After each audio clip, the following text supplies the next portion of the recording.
सच्चे मुर्शिद कामिल दाता रहबर के पाक पवित्र वचन भजनों के द्वारा आप सुनते हैं। बहुत ही शिक्षा, बहुत ही रूहानियत की सीधी सादी भाषा में गूढ़ बातें कही गई हैं। इंसान जिंदगी में अगर तमाम खुशियां चाहता है, अगर अंदर बाहर की चिंता को खत्म करना चाहता है, तो अपने पीर मुर्शिद कामिल की बात के सुने। ये कलयुग है, घोर कलयुग, और यहां पे लोग मनमते चलते हैं। गुरुमुखता और मनमुखता दो बातें होती हैं। गुरुमुखता, गुरमुख यानी जो पीर फकीर कहे उसके अनुसार चलने वाला। पीर फकीर क्या कहता है कि मेरे पांव दबाओ, मेरी सेवा करो, सवाल ही पैदा नहीं होता। गुरु पीर फकीर कहता है इंसानियत की सेवा करो, मानवता की सेवा करो, तन से, मन से और धन से। तन से जैसे ये शेड बना, अब इसको बनाने वाले जो मिस्त्री हैं वो यहां नहीं, वो रोजाना आके नहीं बैठते। रोजाना आके कौन बैठता है? भक्तजन। तो उन्होंने जो सेवा की है वो परमार्थ हो गया, तन से की गई सेवा। तन से सेवा की, मेहनत की, ये जितने भी फाइबर जो कुछ भी किया है, नीचे टाइलें, फर्श, जितने भी मिस्त्री ने जो भी सेवा की, तो ये कहलाती है तन की परमार्थी सेवा। धन, साथ संगत पैसा निकालती है, शादी की खुशी में, फलां खुशी में, उनसे ये सारी बिल्डिंग वगैरह बनी या जो बना वो हो गई धन की सेवा। और आपसे मालिक करवा रहा है मन की सेवा, जो आप बैठ के सुनते हैं अल्लाह वाहिगुरु राम की चर्चा। तो ये एक उदाहरण है कि इसी जगह पे तीनों सेवाएं हुई हैं, तन, मन और धन। तो ये है तीन तरह की सेवा। आदमी सोचता कैसी होती है वो सेवा? यही होती है जो आपको बताया है। मन की सेवा थोड़ी मुश्किल सेवा है। सत्संग सुनना, अभी भजन वाणी चल रही होगी, कई आपस में चुगलियां करना, दूसरी को ये वो है, ये ऐसा है, फला वैसा है। क्यों अपनी भक्ति पे पैरों पे बट्टे मार रहे हो? अरे इस एरिया में जब आके बैठते हो, दुनिया और दीन की खबर छोड़ दो, सिर्फ अल्लाह राम मालिक से नाता जोड़ लो, फिर देखो कैसे नजारे मिलते हैं। ना जी, पढ़ के कट जाते हैं जो, वो नहीं टिकते। आम इंसान टिक जाता है। नया आता है यार, सब शब्द चल रहे हैं, तो वो परम पिताजी के शब्द वचन हैं, उस अल्लाह वाहिगुरु के वचन हैं। क्योंकि जो संतों के दिमाग में आता है वो मालिक ही लेके आता है। तो वचन सुनो, पूरा ध्यान से सुनो, चुगली ना करो, निंदा ना करो। क्या मिलता है इससे? क्या हासिल हो जाता है? क्या आप बड़े हो जाते हैं? क्यों मुझे पता है दूसरों को पता नहीं है? क्यों नहीं शांतमती से भजनों को कानों में डालते? अरे सुमरन नहीं कर पाते, संत पीर फकीर के भजनों को ध्यान से सुन लो, अमल कर लो, तो भी जिंदगी में खुशियां ही खुशियां आ जाती हैं। तो ये है मन की सेवा। मन टिकता नहीं। मन की सेवा दूसरी तरह से होती है, राम नाम के लठ पड़ते हैं उसके, और आत्मा की खुराक बन जाती है। जब मनमते चलोगे, कई लोगों को हमने देखा तन मन धन से सेवा नहीं करेंगे, बीमार हो गए उस पे 10 लाख लगा देंगे, आगे बच्चे बीमार हो गए, वो दुखी हो गए, उन पे पैसा खर्च करते रहेंगे, परमार्थ नहीं करते। करोड़ों अरबों पतियों को देखा, दीन दुखियों की मदद, या यहां भी आके साथ संगत ने बैठना, यहां आश्रम में जो भी चीज बन रही है, हम आपको 100% गारंटी देते हैं ये परहित के लिए है, इसमें कोई अपना हित किसी का कोई भी नहीं है। तो इंसान मानता नहीं और अपनी बीमारी पे खर्चा कर देगा, आगे बच्चे बीमार हो गए उन पे खर्चा करता रहेगा। और कहां, अगर वही खर्चा दीन दुखियों की मदद में लगाता तो जब तक वो जीते वो दुआएं आती, खुद बीमार ना होता, बच्चे आगे बीमार ना होते। पर आदमी का दिमाग समझाए कौन? क्योंकि पढ़ के कड़े होते, कहता मुझे तो बहुत देर से पता है, मैं सब जानता हूं। ऐसे लोग अनाड़ी हो जाते हैं, अनजान हो जाते हैं। बेपरवाह जी ने एक शब्द में फरमाया है, दुनियादारी में सियाना पर रूहानियत में, भक्ति में न्याणा है। भक्ति में तो छोटा है। अगर अच्छा बनना है तो तन मन धन से सेवा करो, दीन दुखियों की मदद करो, सुमरन करो, सत्संग सुनो। ये है मन की सेवा। सेवा करना, सुमरन करना, सत्संग सुनना। तो आप ये सुना करो, अमल किया करो, फिर नजारे मिलते हैं, फिर मालिक सुनता है। अपने आप को बड़ा बनाने की कोशिश मत करो। दीनता, नम्रता से आगे बढ़ो और सत्संग के वचन सुनने से खुशियां मिलती हैं। आपके अंदर कमियां हैं, ऐसा तो हो नहीं सकता इंसान परफेक्ट हो जाए। वो तो वाहिगुरु, अल्लाह, राम, सतगुरु, मौला है। आदमी परफेक्ट नहीं होता। तो अपने अंदर जो कमियां हैं उनको दूर करते जाओ, धीरे धीरे निकालते जाओ, सुमरन के द्वारा, भक्ति के द्वारा, इबादत के द्वारा। जैसे जैसे वो कमियां दूर होती जाएंगी वैसे वैसे आप मालिक की दया में रहमत के काबिल बनेंगे और अंदर बाहर खुशियों से माला माल हो जाएंगे। अहंकार ना करो, अहंकार को मार पड़ती है। इस कलयुग में लोग क्या करते हैं? दूसरों की चुगली, दूसरों की निंदा करते भी हैं और सुनते भी हैं। इतना गट्स नहीं होता, इतनी हिम्मत नहीं होती कि वो उनको रोक दें। मान लीजिए आपका कोई दोस्त है, वो अपने मां बाप की निंदा करता है। अगर आप सच्चे दोस्त हैं तो उसे रोक दो। अगर आप चमचे हैं, कौली चट हैं, पंजाबी जो कहा जाता है, फिर आप हाँ हाँ करेंगे, क्योंकि आपको उसकी यारी से कोई लेना देना नहीं है। आप तो मतलब परस्त हैं। अगर सच्चे दोस्त हो तो रोको उसको। ए मूर्ख, तू मां बाप की निंदा कर रहा है, तेरी रगों में भी उन्हीं का खून है, निंदा मत कर। अगर वो तुझे गलत काम करवाते हैं, तेरे सच्चे काम में साथ नहीं देते, तो चुप रहे, राड़ से बाड़च, अलग हो जा, अलग रहे, लेकिन उनका निरादर मत कर। ये है सच्ची दोस्ती, अगर सिखा सको तो। पर रोकते नहीं। भाई भाई बैठ के निंदा करेंगे, चर्चा करेंगे। निंदक की बात अच्छी लगती है, सतगुरु पीर फकीर की बात भाती नहीं। कई लोग ऐसे हो जाते हैं। अरे पीर फकीर उन्होंने किसी से दाने नहीं लेने होते। उनका काम तो अल्लाह, राम, वाहिगुरु जाने, उसका काम जाने। वो तो सच्चाई, सच्ची बात कहते हैं। और सच्ची बात बिच्छू के डंक की तरह लगती है, कड़वी लगती है कि मुझे कहा, मैं तो सही, मैं तो बिल्कुल गलत नहीं। अगर गलत नहीं तो फिर तिल मिलाता क्यों है? अगर तेरे में कमी नहीं तो फिर उछलता क्यों है? शांत बैठा रहे। अगर कमी है तभी, क्योंकि स्पिरिट कभी बॉडी पे नहीं लगता। आप स्पिरिट ले लो, ऐसे ऐसे लगाते रहो, स्पिरिट का कोई पता नहीं चलेगा। लेकिन यहाँ जख्म है, वहां जलन होगी बहुत ज्यादा, दर्द भी होता है कई बार, ज्यादा ताजा जख्म हो तो। वैसे ही है भाई सतगुरु पीर फकीर के वचन।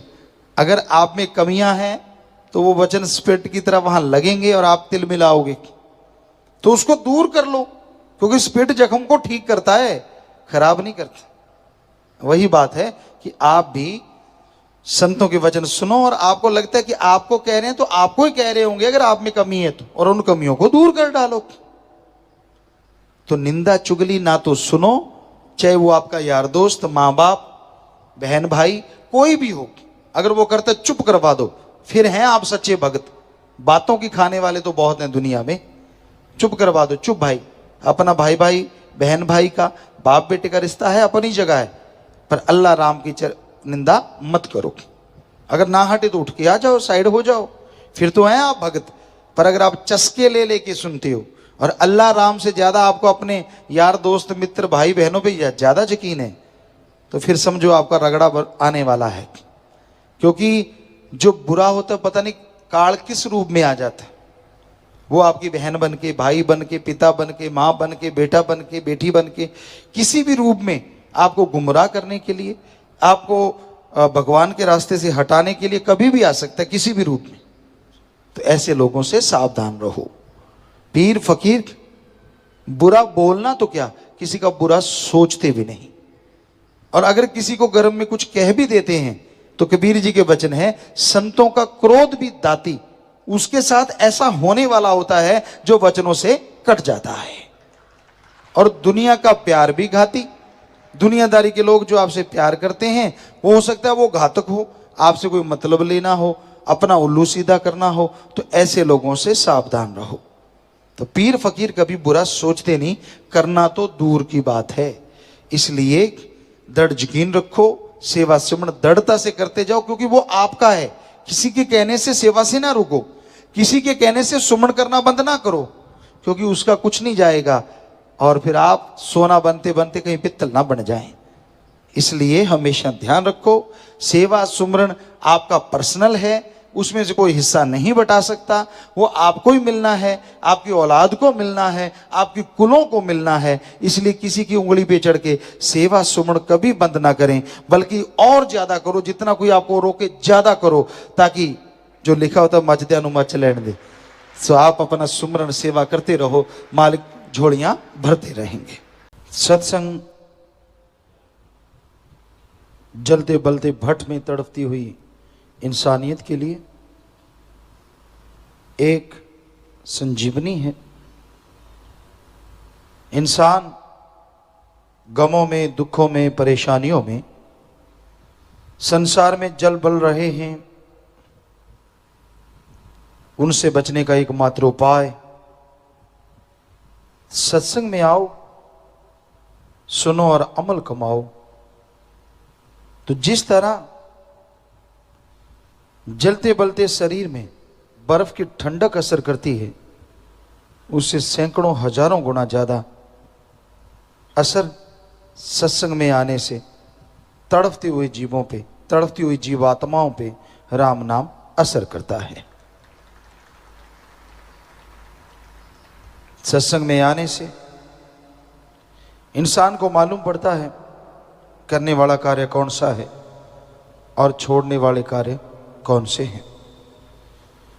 जो वचन सुन के मान लिया करते हैं उन पे परमानंद की बरसात होती है, और जो मनमते चलते हैं वो अपने कर्मों का आप रूपरेखा तैयार करके आप ही सारी जिंदगी उसमें उलझे रहते हैं। सत्संग में आने से जन्मों जन्मों के पाप कर्म ही नहीं कटते, बल्कि जीते जी भी पाप कर्म कट जाते हैं। जीते जी भी जो कर्म भोगने हैं वो भी पहाड़ से राई और राई से खाक हो जाते हैं। पर यह संभव तभी है जब इंसान सत्संग सुन के उसको माने, वचनों पे अमल करे। जब तक वचनों पे अमल नहीं करता यह इंसान, तब तक खोखला है, तब तक खाली है और खुशियों से महरूम रहता है। तो इसलिए वचन सुनो और अमल करो, मन के कहे ना चलो। संत इतने पुराने समय से कहते आ रहे हैं, वेदा काल हजारों साल पहले, उससे भी पहले संत महापुरुषों के मत में यही है कि मन के मते चलो मत कोई, गुरु कहे करो तुम सोई। ये भव में गोते खिलवावे, ये गुरु से बेमुख करवावे। मन बड़ी बुरी बला है, ये इंसान को गुमराह करता है, और गुमराह भी ऐसा टिका के करता है क्या मजाल हिल जाए। कोई जंजीर नजर नहीं आती, कोई बेड़ियां नहीं होती, कोई जाल नहीं होता, पर मन ऐसे गिरफ्त में लेता है कि क्या मजाल की आदमी उसके चंगुल से निकल सके। निकलने का एकमात्र उपाय होता है सत्संग, संतों के वचन और उन पे अमल। यही एकमात्र उपाय होता है जिससे आदमी मन के चंगुल से निकल सकता है। और जब इंसान यकीन छोड़ दे, सतगुरु मौला पे विश्वास ना रहे, सत्संग सुने ना सुने एक बराबर, हर समय मन की तार बजती रहे, तो समझ लीजिए मन उसका बेड़ा गर्क करने वाला है। फिर भी गुरुमति चल पड़ी, गुरुमुख बन के रही, तो हो सकता है मालिक उसके पाप कर्म फिर से काट दें। लेकिन इंसान अपने कर्मों का फल भोगता जरूर है। जैसे कर्म करता है वैसा भोगना होता है। जैसा आपको पाठ करने के लिए टाइम दिया जाता है वैसे मंच पे आप पाठ अदा करते हैं, तो उसी के अनुसार तालियां बजती हैं, उसी के अनुसार लोग आपको पसंद करते हैं। उसी तरह ये संसार एक रंगमंच है, आप एक कलाकार हैं। जैसी कला का प्रदर्शन आप करते हैं, लोगों से चुपके चुपके, सबसे छुपके बुरे बुरे कर्म करते रहते हैं, बुरी बुरी बात करते रहते हैं, निंदा चुगली बुराइयां, वो राम देख रहा है। आने वाली लाइफ में, फ्यूचर में आपके सामने वो कर्म आएंगे, आप दुखी होंगे, परेशान होंगे, अपना सिर धुनेंगे। ये क्या हुआ? निगाह मारो, किसी की वजह से नहीं हुआ, आपके खुद की वजह से हुआ है। दद्दा दोष न काहू दीजय, दोष कर्मा अपने यहाँ, जो मैं किया सो मैं पाया, दोष न दीजय अवर्जना। दूसरों को दोष क्यों, किस लिए? जैसे कर्म करोगे वैसा फल पालोगे। ये भूल जाओ, कर्म बुरे करके कहीं बच जाओगे। एकमात्र बचने का तरीका, सुमरन करो, सेवा करो, सत्संग सुनो और वचनों पे अमल करो। ये ही एकमात्र तरीका है। वरना जितना मर्जी जोर लगा लो, पंजाबी में गाना आया था, ना जा बरमे नु लेख जाणगे नाले। चाहे किसी ने वैसे कह दिया, लेकिन हकीकत है। जितना मर्जी जोर लगा लो, जैसे कर्म करोगे भोगने तो एक दिन पड़ेंगे ही पड़ेंगे। इसलिए बच के रहो। सुमरन, सदगुरु पे यकीन, वचनों पे अमल ही एकमात्र उपाय है जो आपको आपके बुरे कर्मों से बचा सकता है। वरना अगर बुरे कर्म करोगे, आप तो क्या, आपके कुलों को भी भरना पड़ेगा। आप सारे दुखी परेशान होते रहेंगे और सुख की नींद नहीं सो पाएंगे। इसलिए बुरा कर्म सपने में भी, हकीकत में तो क्या करना है, सपने में भी आए तो उसका भी थोड़ा पश्चाताप करो, सुमरन करो कि मालिक ऐसा बुरा कर्म फिर से ना हो। तो आपके वो सपने में आए पाप कर्म भी कट गए सुमरण करने से, और आपने तौबा की तो धीरे धीरे वो बुरे कर्म होने सपने में बंद हो जाएंगे। तो इसलिए भाई, आप हकीकत में तो क्या करना है, सपने में भी परहेज करें बुराइयों से।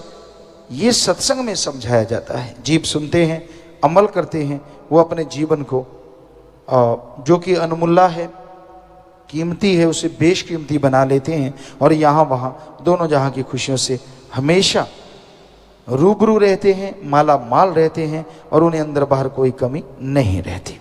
इस संसार में इंसान बुरी तरह से लंपट है। दुनियावी साजो सामान बड़ा अच्छा लगता है और परम पिता परमात्मा की बात अलूणी सिल की तरह बकबकी लगती है। गपशप मारने में, चुगली निंदा में समय कैसे बीत जाता है लोग कहते हैं पता ही नहीं चलता। पर जब रब का नाम लेना हो, परम पिता परमात्मा की चर्चा करनी हो, तो एक एक मिनट घंटे के समान गुजरना शुरू हो जाता है।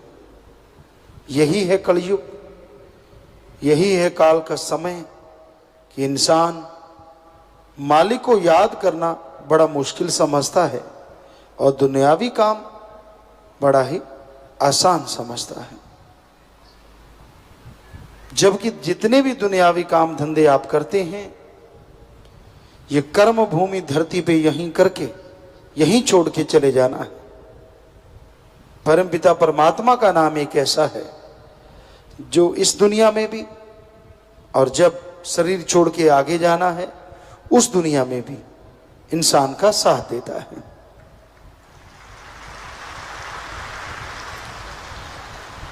आज के दौर में हमने जो देखा है, नौजवान पीढ़ी खास करके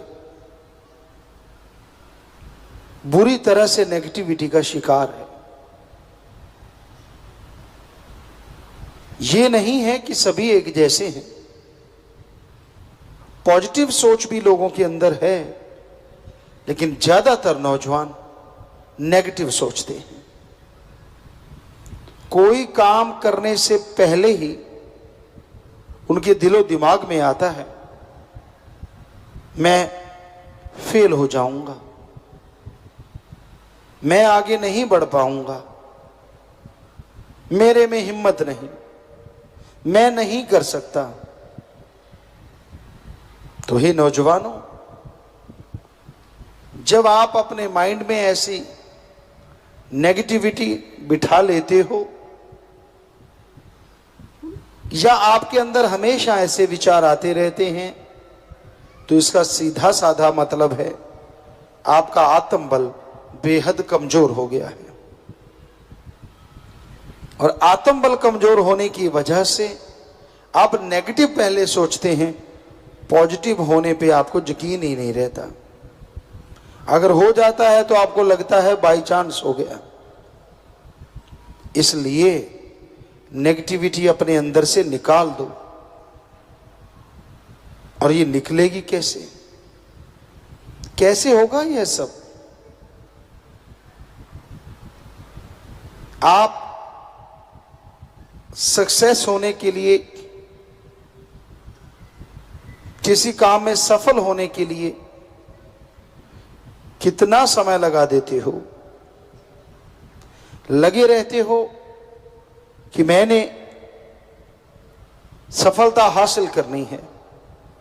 पैसा लगाते हो, समय लगाते हो, हर संभव प्रयास करते हो, पर आपकी नेगेटिविटी की वजह से, आत्मिक कमजोरी की वजह से जीती हुई बाजी आप हार जाते हैं।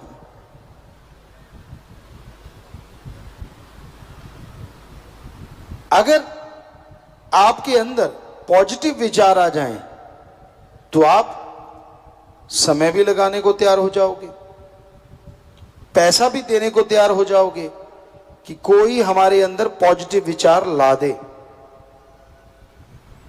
पर खुशी की बात यह है कि पॉजिटिव विचार लाने के लिए आपको एक पैसा नहीं देना है। आपको समय बर्बाद नहीं करना है। बस कुछ समय जब आप सोने जा रहे हो, वॉकिंग टाइम है, आप नहाने जा रहे हो, सफर कर रहे हो, उसी में अगर एडजस्ट कर लो तो नेगेटिविटी चली जाएगी, यानी आत्मिक कमजोरी खत्म हो जाएगी। आत्मबल से आप माला माल होंगे और सफलता आपके कदम चूमने लगेगी। कहां तो जीती बाजी आप हार जाते थे और कहां हारी हुई बाजी जीत जाएंगे। कहां तो हर कार्य करने से पहले आपके अंदर नेगेटिव थॉट्स आते थे और कहां कार्य शुरू होने से पहले आपके अंदर इतना उत्साह होगा कि हां, कोई भी काम क्यों ना हो, मैं उसे जरूर सफल तरीके से कर पाऊंगा। अगर ये विचार आपके अंदर बिना पैसे दिए आ जाएं, नेगेटिविटी चेंज हो जाए और पॉजिटिव थॉट्स आपके अंदर घर कर ले, कितना बढ़िया काम है। पर आप सोचते होंगे इसके लिए करना क्या है? कुछ भी नहीं। आप जिस साइंस को मानते हैं वो यहां से पैदा हुई है, हमारे पवित्र वेद। उनका एक छोटा सा मंत्र है, उसको जाप करोगे। मंत्र कहिए, कलमा कहिए, मेथड ऑफ मेडिटेशन कहिए, शब्द कहिए, नाम कहिए, बस वो आपको मिलेगा। उसका अभ्यास करते रहिए, कोई और नहीं, आप खुद अपने विचारों को बदल के रख देंगे। और उन शब्दों को लेने के लिए आपको सत्संग आना होगा। पूरी लाइफ के लिए 1-2 दिन अगर निकालने पड़े तो हमें नहीं लगता ये घाटे का सौदा है। वो समय निकाल के आइए, हम आपको वो तरीका बताएंगे, वो युक्ति बताएंगे। नहीं, कोई धर्म ना छोड़िए, मजहब ना बदलिए, नोट बोट कुछ देने की जरूरत नहीं, कुछ अलग से खर्चा नहीं होगा आपका, कोई नाम नहीं बदला जाएगा। बस बिना पैसे के आपको वो शब्द मिलेंगे। अलग से टाइम नहीं देना आपने, टाइम के साथ साथ, यानी कोई भी कार्य कर रहे हो उसके साथ साथ जीभा से, ख्यालों से आप उन शब्दों को, उस गुरु मंत्र, उस मेथड ऑफ मेडिटेशन को दोहराते रहना, लाइक ए सॉन्ग। एक गीत को गुनगुनाते हो जब आप खुश होते हो, उसी तरह जीभा से, ख्यालों से उस गुरुमंत्र, उन शब्दों को गुनगुनाते रहना, और आपको पता ही नहीं चलेगा आपकी नेगेटिविटी कब पंख लगा के उड़ गई। आपको पता ही नहीं चलेगा कब आपके अंदर आत्मबल आ गया।